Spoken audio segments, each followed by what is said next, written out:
hands here. Alright, so I've been fasting today since probably 11:30 last night. I ate my last bit of chocolate because, you know, who doesn't want chocolate? The reason that's important is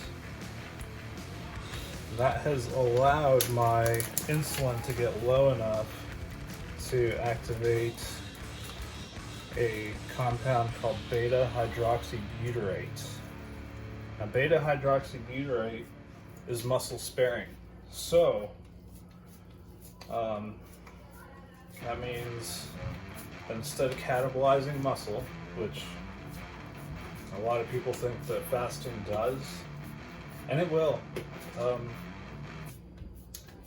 over time if you fast too much, but in the context in which we are speaking right now, I've been burning fat. This video is brought to you by Warfighter Tactical. Make sure you go to warfightertactical.us and use the code WARFIGHTER to get 10% off your order. And if you need ammo, if you need a helmet, if you need BBU pants, anything that you might need to be prepared for the situations ahead, you can probably find it on that website.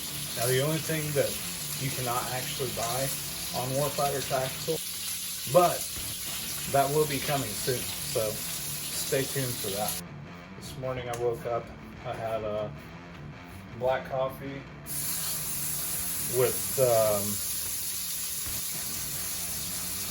a little bit of boron, about 6 milligrams, I believe.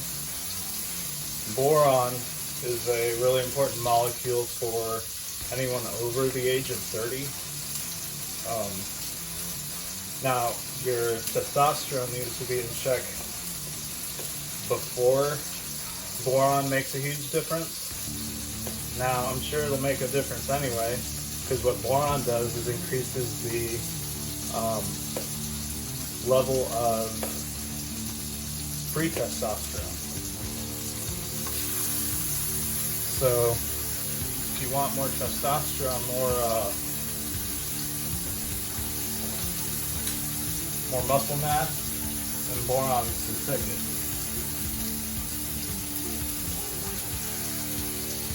Fasting can be a great tool for survival.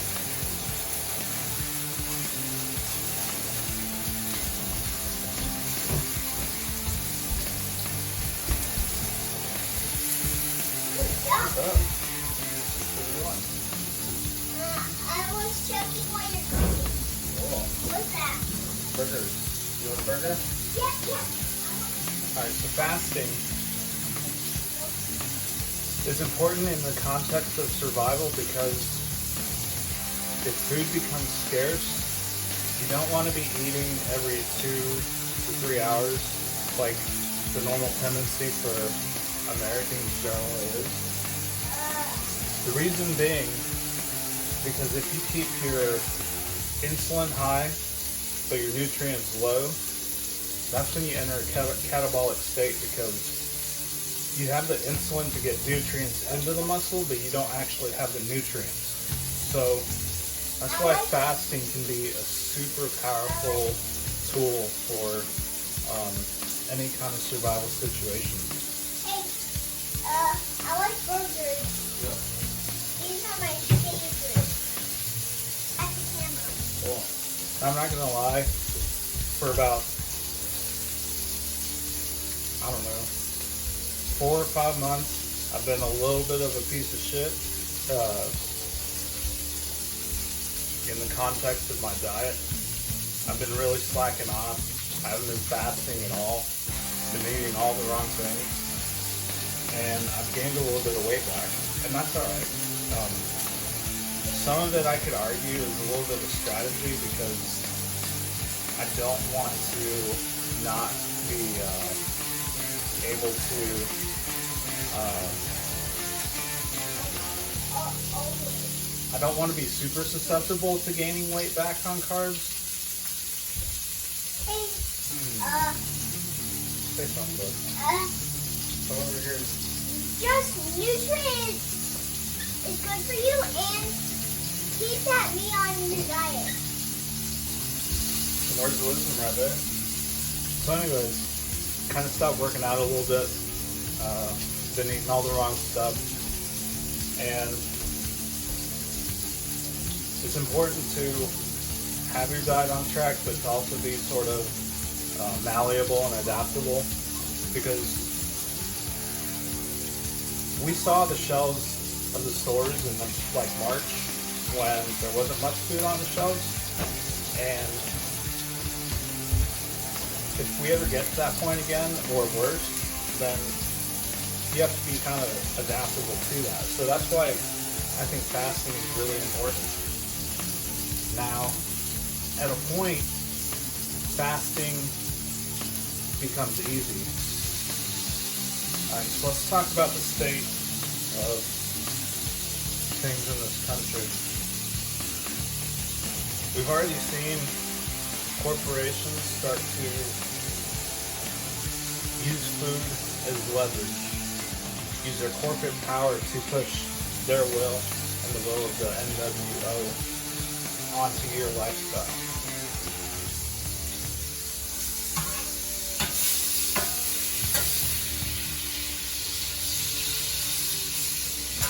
Now, 6 months ago, I would have never thought that a corporation could do that. That they could just mandate you and tell you that unless you do these things, you cannot buy things from our store. That presents a problem for a lot of Americans, because I would argue that probably 90% of the U.S., other than those that live maybe in the suburbs, are beholden to the corporations. I mean, where do you get your groceries? You probably get them from Walmart, Kroger, Meijer, whatever the stores are. So, in that, you need to be prepared for the possibility that they might use that and say something like, well, if you don't have a vaccination, then to protect our employees, we're not going to allow you to shop in our stores. Now, I would hope that no one would ever do that.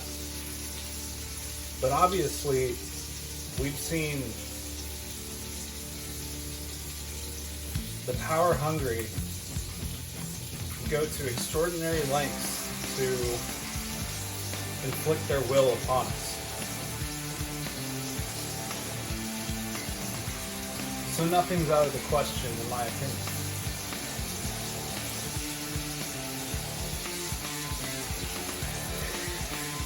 And let's be honest, there's a lot of you out there that have a gun, that just got a gun, and you think that just like Call of Duty, you're going to be able to go out there and run and gun and do whatever you have to do to survive. That's just not the truth. If that were the truth, our soldiers, our airmen, our seamen, they wouldn't spend months upon months training. They wouldn't spend months upon months doing suicides and farmers' carries and all this stuff that prepares them for a wartime environment. You cannot simply strap on a gun and start shooting and expect everything to fall into place. There's going to be running. There's going to be jumping. There's going to be climbing. So, if you are not doing what it takes to become a tactical athlete, then your chances of survival are going to be dwindling. Now, I'm not saying you got to look like The Rock, but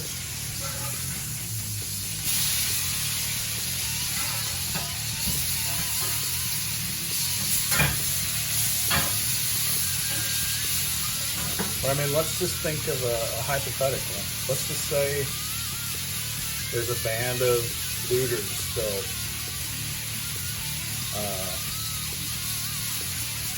that's coming down your street, and you're surrounded because you were just in your house watching TV and just not really expecting anything to happen. Now there's a massive crowd on all sides, and they've armed up because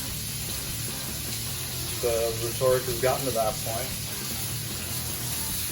and now you're in a gunfight. Let's just say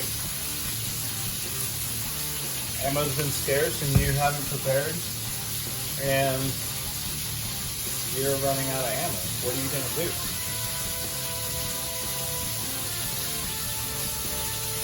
Well, if you have an out, you need to take it. Some of you are going to be like, okay, well, I just get in my truck and run them all over. Well, let's say your truck's disabled. Let's say it's on fire in the front yard.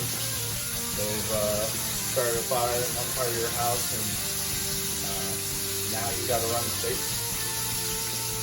Let's say your kids are super scared. What are you going to do? You going to grab them and you're going to run? Well, it's going to take a little bit of strength to grab them, grab your gear, run, and stay away from these people. Or let's say someone in your house, friends visiting, and they take a round, and you've already applied some aid, and you guys need to get out. There's endless situations in which physical ability is going to determine the outcome of the situation. So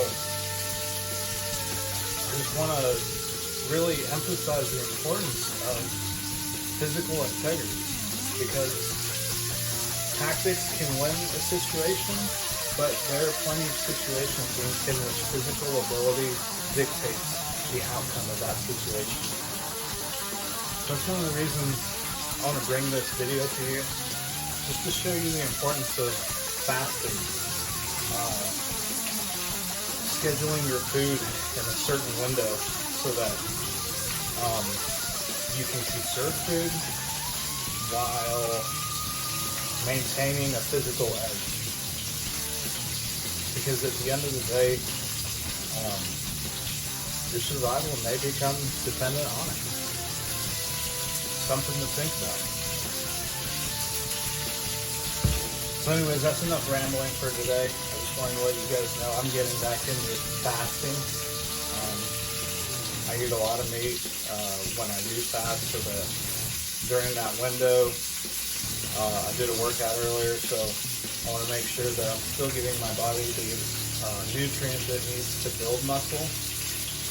And I also want to just convey the importance of having athletic ability and show you that it's possible to gain muscle and shed fat at the same time. It just takes